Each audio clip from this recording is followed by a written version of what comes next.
오늘 이 말씀을 가지고 복음의 능력을 경험하자라는 제목으로 함께 은혜를 나누고자 합니다. 오늘 우리가 살펴볼 말씀은 로마서입니다. 이 로마서는 바울이 기록한 책으로 기독교 교리가 잘 나타나 있는 교리서신입니다. 기독교의 핵심 교리인 하나님의 선택과 구원, 그리고 칭의와 성화 등이 심도 있게 다뤄지고 있습니다. 인간은 스스로의 힘이나 율법으로는 의에 이르지 못하고 오직 택함받은 자들이 오직 믿음으로 의롭게 된다는 것을 강조하고 있습니다. 이것이 이 로마서의 주제인 이신칭의입니다. 오직 믿음으로 의롭게 된다라는 것입니다. 로마서를 통해서 바울은 특별히 십자가 복음에 대해서 강조하고 있습니다. 누구보다도 율법에 정통했고 또 그 율법에 충실했던 바울은 율법으로는 우리가 의에 이르지 못하고 구원받을 수 없다는 것을 깨닫고 이 로마서를 통해서 오직 이 복음의 중요성에 대해서 강조를 하고 있습니다. 오직 복음만이 모든 믿는 자들에게 구원을 주시는 하나님의 능력이 된다고 말하고 있습니다. 바울은 로마서를 통해서 복음의 능력에 대해서 강조하고 있습니다. 여러분, 오늘 말씀의 제목이 뭐죠? 한 사람밖에 얘기를 안 하네요. 그러면 같이 묵상하는 수밖에 없습니다. 복음의 능력을 경험하자. 복음의 능력을 경험하자. 한 번 더 합니다. 복음의 능력을 경험하자. 복음의 능력을 경험하자. 혹시 이 제목 어디서 본 것 같다는 생각이 안 드세요? 우리가 만든 달력에도 나와 있고요. 지금 여러분들이 보고 계시는 주보에도 있습니다. 한번 찾아보실래요?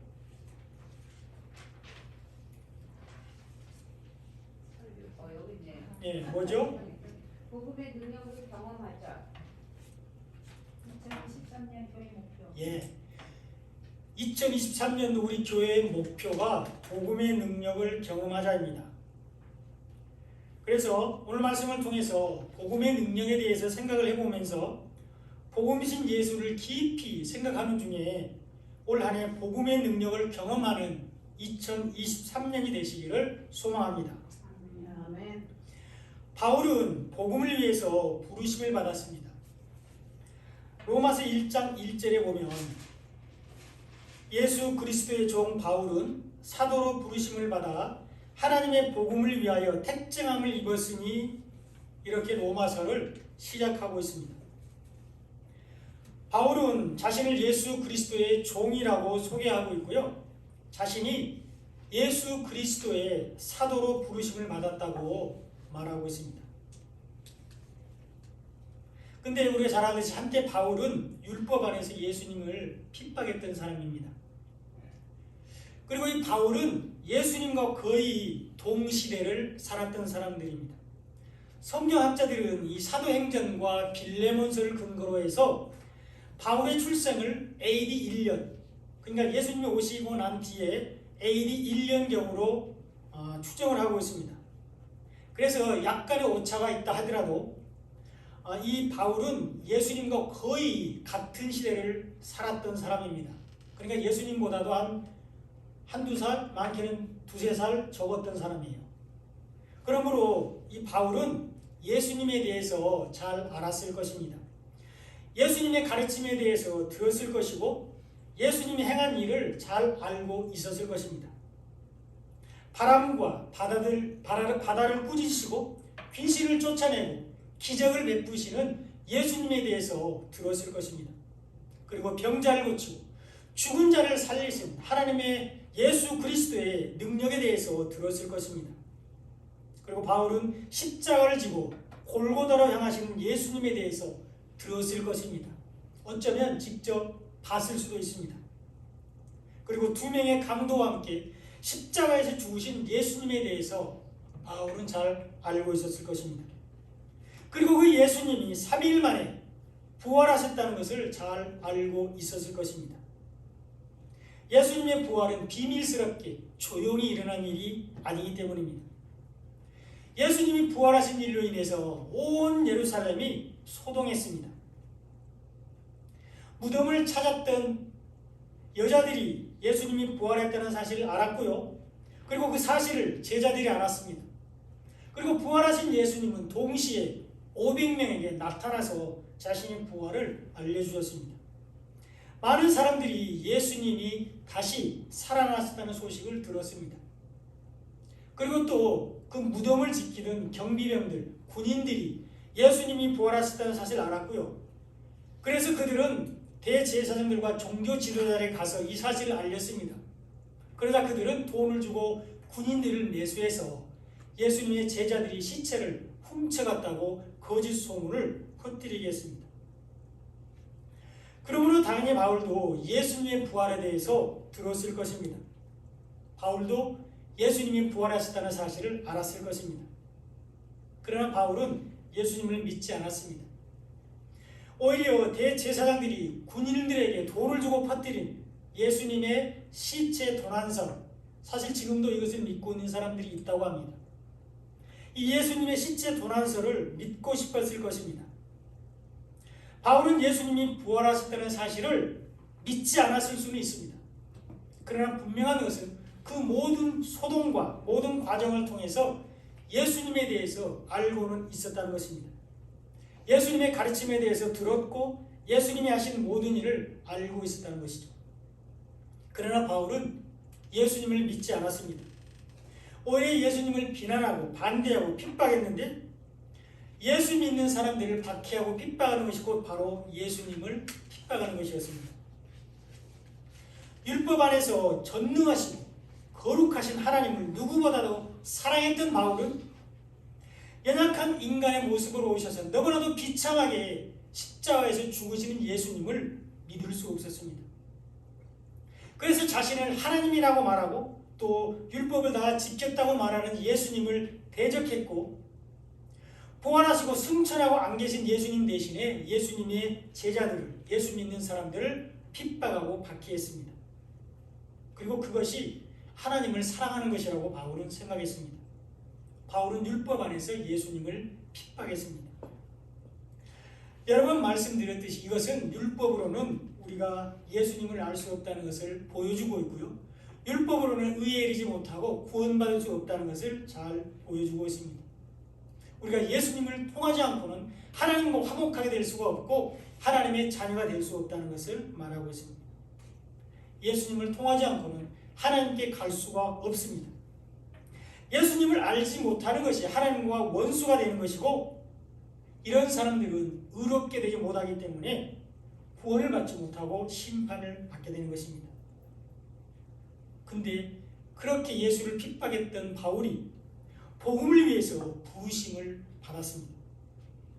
율법 안에서 예수님을 핍박했던 바울은 예수 그리스도 안에서 복음을 위해서 부으심을 받았습니다. 그러면서 이렇게 고백하죠. 예수 그리스도의 종 바울은 사도로 부르심을 받아 하나님의 복음을 위하여 택장을 입었다. 이렇게 말하고 있습니다. 바울은 자신이 사도로 부르심을 받았다고 말을 하고 있습니다. 이 사도는 예수님으로부터 직접 가르침을 받은 사람들을 사도라고 합니다. 그리고 또 한 가지 조건은 예수님의 죽으심과 부활을 목격한 사람들이 사도입니다. 그러니까 성경에서 사도라고 하면 예수님의 12제자가 바로 예수님의 사도들입니다. 예수님의 제자들은 예수님으로부터 3년간 가르침을 받았고 예수님의 십자가의 죽으심과 부활을 직접 목격했습니다. 그들이 사도이며 이 사도들을 통해서 복음이 온 세상에 전파가 되었습니다. 이제는 더 이상 사도의 부르심은 없습니다.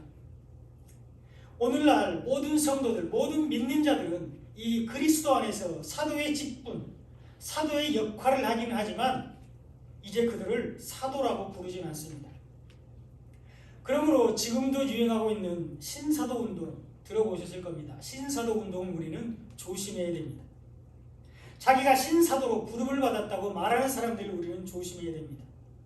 그리고 그들의 집회 중에 간혹 나오는 이 신유나 은사 체험 등에 현혹되면 안 됩니다. 우리는 오직 말씀 안에서 하나님을 만나야 되고요. 복음 안에서 예수님의 사랑을 깨닫고 하나님께 나아가야 됩니다. 그러므로 이제는 사도로 부르지 않습니다. 그런데 바울은 자신을 예수님의 종으로서 사도로 부르심을 받았다 이렇게 고백하고 있습니다. 바울은 예수님으로부터 직접 가르침을 받지 않았습니다. 예수님의 죽으심과 부활을 알고는 있었지만 직접 목격하지는 않았습니다. 그러므로 사도라고 부르기는 어렵습니다. 그런데 바울은 이 로마서를 통해서 또 바울이 쓴 서신서를 보면 자기를 사도라고 주장하는 데가 많습니다. 바울은 예수님과 동시대를 살았던 사람이라고 말씀드렸습니다. 그러므로 바울은 예수님의 죽으심에 대해서는 목격자처럼 정확히 알고 있었습니다.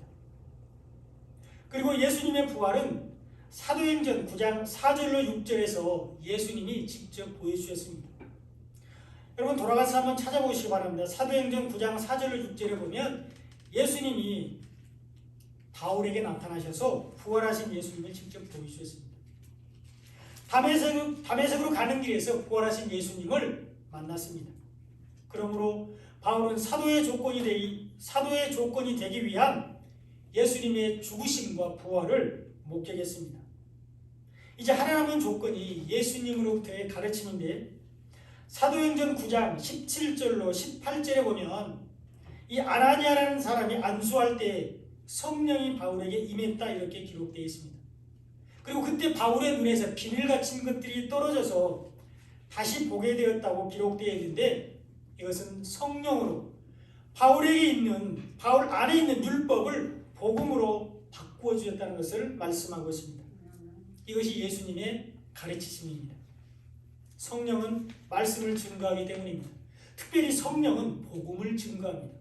성령은 예수님의 말씀을 생각나게 하십니다. 예수님이 부활하신 후에 사도들과 제자들과 모든 믿는 자들에게 임하신 성령은 우리 안에 계시면서 예수님께서 우리를 구원하시기 위해서 하신 모든 말씀을 생각나게 하십니다. 예수님께서 전하신 하나님의 말씀을 이 성령이 생각나게 하시는 것이죠. 그리고 예수님께서 재해석해 주신 구약의 말씀들이 생각나게 하는데 이것이 복음입니다. 예수님은 율법을 복음으로 재해석해 주셨습니다. 그리고 이것이 우리가 잘 알고 있는 마태복음 5장부터 7장까지 나오는 산상수훈입니다. 성령은 복음을 증거합니다. 바울에게 임한 성령이 바울 안에 있는 율법을 복음으로 바꾸어 주셨습니다. 그때 율법을 너무나 잘 알고 있는 이 바울은 성령이 증거하신 복음을 즉시 깨달았습니다. 말씀을 알고 있기 때문입니다. 이것이 예수님의 가르치심입니다. 요한복음 16장 13절에 보면 그러나 진리의 성령이 오시면 그가 너희를 모든 진리 가운데로 인도하시리니 그가 스스로 말하지 않고 오직 들은 것을 말하며 장래일을 너희에게 알리시리라 이렇게 기록되어 있습니다. 성령이 오시면 우리를 모든 진리 가운데로 인도한다고 말씀하고 있습니다.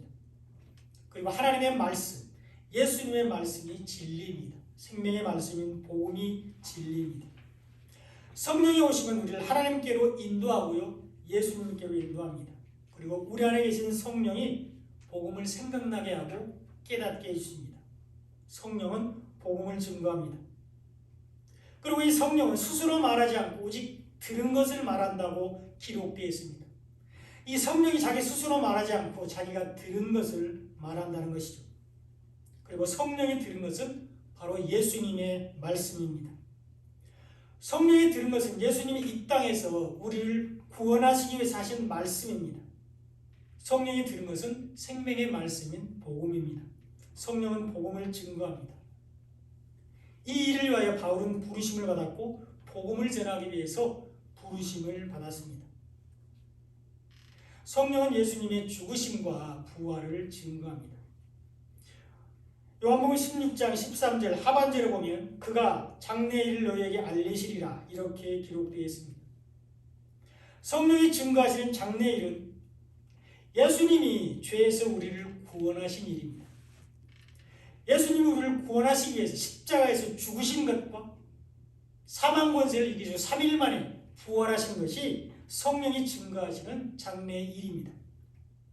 그리고 그 사실이 온 세상에 널리 전파되는 것이 성령이 장래에 증거하신 일입니다. 그 일을 위하여 저와 여러분을 먼저 부르셨고 우리에게도 성령을 부어주셨습니다. 이것이 성령이 증거하시는 장래의 일입니다. 성령은 예수님의 죽으심과 부활을 증거하고 있습니다. 그리고 이것이 바로 복음입니다.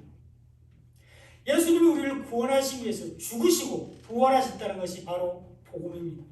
이것이 좋은 소식, 굿뉴스, 기쁜 소식인 복음인 것입니다. 이보다 더 기쁘고 감사하고 아름다운 소식은 없습니다. 예수님의 죽으심과 부활이 복음입니다. 바울은 이 복음을 위하여 부르심을 받았습니다. 바울은 복음을 전하기 위하여 사도로 부르심을 받았습니다. 그리고 바울은 복음을 위하여 하나님의 택정함을 입었습니다.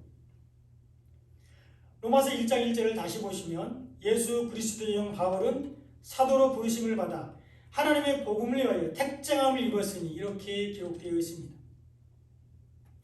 예수 그리스도의 종 바울은 사도로 부르심을 받았는데 하나님의 복음을 위하여 택정함을 입었다 이렇게 말하고 있습니다. 하나님은 자신이 지으신 세상을 사랑하셔서 예수님을 이 땅에 보내셨습니다. 하나님은 하늘나라의 백성들이 예수님 믿기를 원하셨습니다.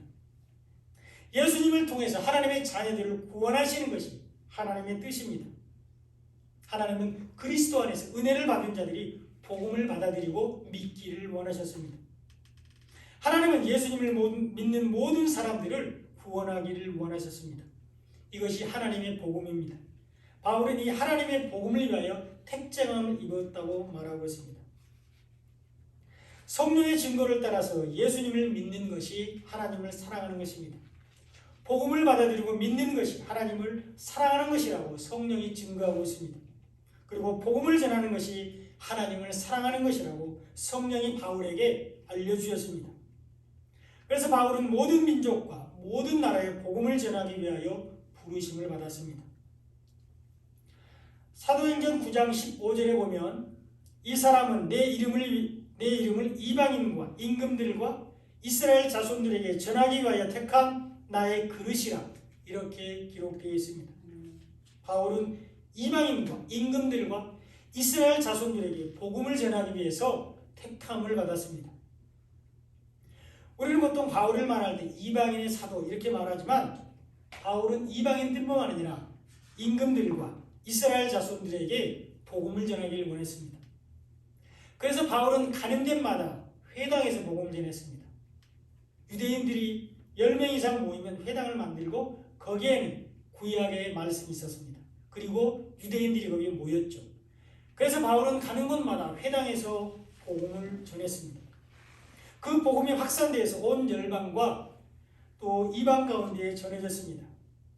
바울은 하나님의 복음을 위하여 사도로 부르심을 받았습니다. 바울은 복음 전파를 위한 하나님의 부르심에 순종했습니다. 오늘 보면 14절에 보면 헬라인이나 야만인이나 지혜 있는 자나 어리석은 자에게 다 내가 빚진 자라 이렇게 기록되어 있습니다. 바울은 세계를 지배하고 있는 로마인과 또 이방인들 그리고 스스로 지혜 있다고 말하는 유대인들과 그리고 아직도 생명의 말씀을 알지 못하는 모든 사람들에게 빚진 자라고 말하고 있습니다. 하나님의 복음을 전할 의무가 있다고 말하는 것이죠. 그리고 복음을 전하는 것이 자신이 갚아야 할 빚이라고 말하고 있는 것입니다. 바울은 이 빚을 갚기 위해서 최선을 다했습니다. 바울은 복음을 전하기 위해서 이 3번의 전도 여행을 했고요. 13권의 성경을 기록을 했습니다. 그리고 이제 임금들과 세계의 중심인 로마에서 복음 전하기를 원하고 있습니다. 오늘 보면 15절에 보면 그러므로 나는 할 수 있는 대로 로마에 있는 너희에게도 복음 전하기를 원하노라 이렇게 기록되어 있습니다. 바울은 복음을 전하기 위해서 최선을 다했습니다. 많은 핍박과 고난과 생명의 위험을 무릅쓰고 복음을 전했습니다. 그 어떤 것도 복음을 전하기 위한 바울의 걸음을 멈추게 할 수 없었습니다. 바울은 복음을 위한 선한 싸움을 싸우고 달려갈 길을 마쳤습니다. 바울은 복음을 전하기 위해서 자신의 생명조차도 귀한 것으로 여기지 않았습니다. 사도행전 20장 24절에 보면 내가 달려갈 길과 주 예수께 받은 사명 곧 하나님의 은혜의 복음을 증언하는 일을 마치려 하면 나의 생명조차 조금 더 귀한 것으로 여기지 아니하노라 이렇게 고백하고 있습니다. 바울은 복음을 전하는 일이 자기의 달려갈 길이라고 말했습니다. 그리고 그것이 예수님께 받은 사명이라고 말을 했습니다.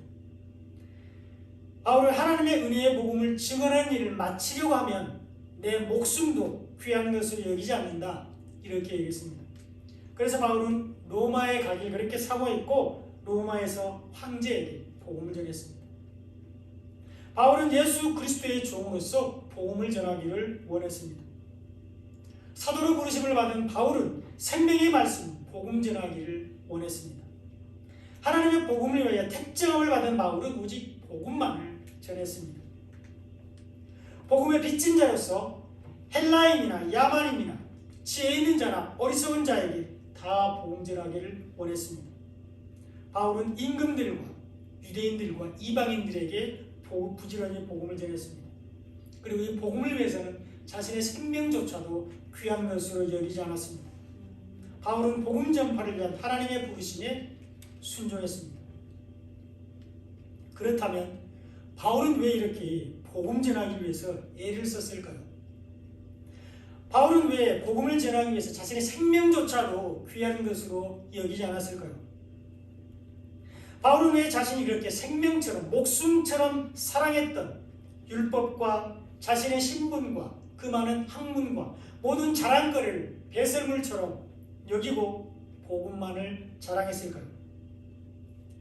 사실 이 바울은 그냥 율법 안에 있었더라면 편안하게 살 수 있었습니다. 대접받고 살 수 있는 조건 가운데 있었습니다. 그런데 왜 핍박과 고난과 매맞음과 배고픔과 추위와 강의 위협과 바다의 위협과 또 살해 위협을 받으면서도 왜 그렇게 복음을 좋아하고 자랑하고 전했을까요? 복음만이 구원이기 때문입니다. 복음만이 우리를 구원하는 능력이 있기 때문입니다. 복음은 모든 믿는 자에게 구원을 주시는 하나님의 능력이 됩니다. 오늘 본문 16절에 보면 내가 복음을 부끄러워하지 아니하노니 이 복음은 모든 믿는 자에게 구원을 주시는 하나님의 능력이 됩니다. 언제는 유대인에게요 그리고 헬라인에게로다 이렇게 고백하고 있습니다. 바울은 복음을 부끄러워하지 않는다고 말하고 있습니다. 복음은 모든 믿는 자에게 구원을 주시는 하나님의 능력이 된다고 말하고 있습니다. 인종에 관계없이 유대인이나 헬라인이나 이방인이나 관계없이 복음은 모든 믿는 자에게 구원이 됩니다. 바울은 복음이 우리를 구원하시기 위한 하나님의 은혜임을 깨달았습니다. 그래서 바울은 복음을 부끄러워하지 않는다 이렇게 말했습니다. 오히려 복음을 사랑하고 자랑하고 그 복음을 땅끝까지 전했습니다. 복음은 모든 믿는 자에게 구원을 주시는 하나님의 능력입니다. 이 복음 안에 하나님의 의가 나타나 있습니다.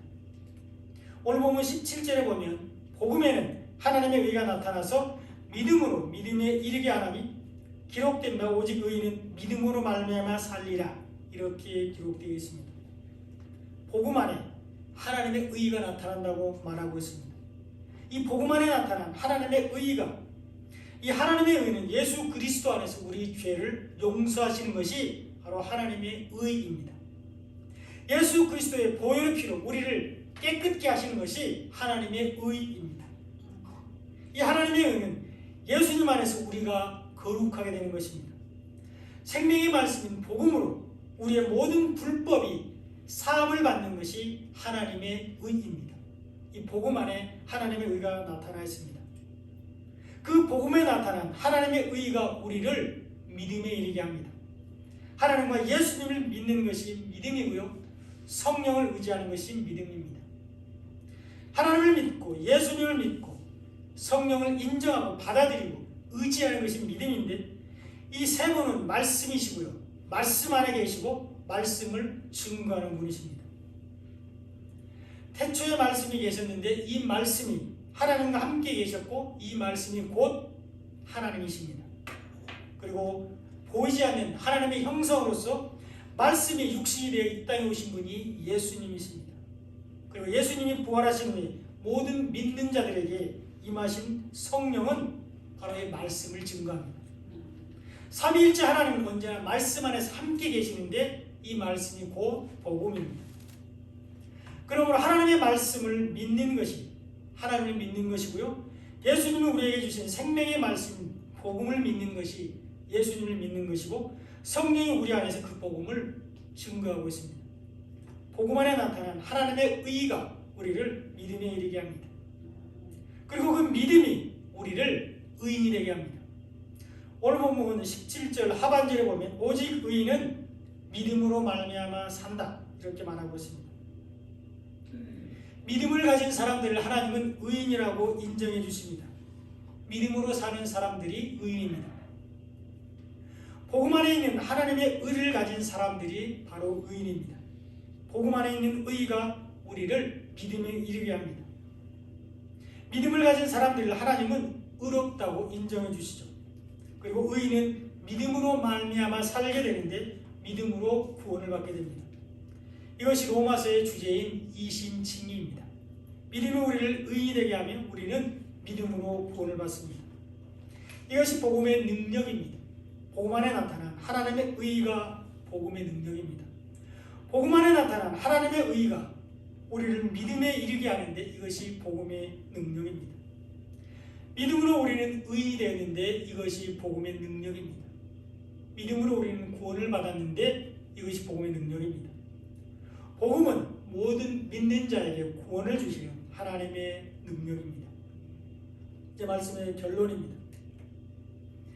복음은 모든 믿는 자에게 구원을 주시는 하나님의 능력입니다. 우리는 오직 생명의 말씀인 복음을 받아들이고 믿음으로 구원을 받았습니다.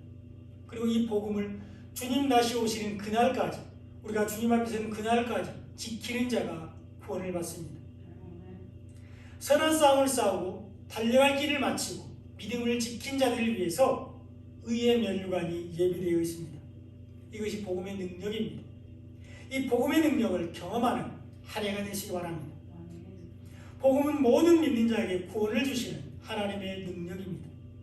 복음 안에 나타난 하나님의 의가 복음의 능력입니다. 그리고 그 하나님의 의가 우리를 믿음에 이르게 하는데 이것이 복음의 능력입니다. 우리는 믿음으로 의롭게 되었는데 이것이 복음의 능력입니다. 우리는 믿음으로 구원을 받았는데 이것이 복음의 능력입니다. 사랑하는 여러분, 새롭게 시작하는 2023년에 복음의 능력을 경험하는 한 해가 되시기 바랍니다. 복음으로 날마다 새롭고 복음으로 날마다 기쁘고 복음으로 날마다 행복한 새해가 되시기 바랍니다. 복음의 능력을 마음껏 경험하고 자랑하는 2023년이 되시기를 간절히 축원드립니다. 기도드리겠습니다.